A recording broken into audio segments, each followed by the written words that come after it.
أعوذ بالله من الشيطان الرجيم. ولقد أرسلنا موسى بآياتنا وسلطان مبين إلى فرعون وهامان وقارون فقالوا ساحر كذاب، فلما جاءهم بالحق من عندنا قالوا اقتلوا أبناء الذين آمنوا معه واستحيوا نساءهم وما كيد الكافرين إلا في ضلال.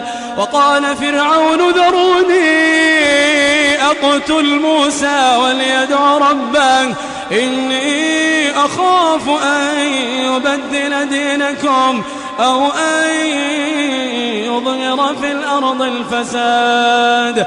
وقال موسى إني عذت بربي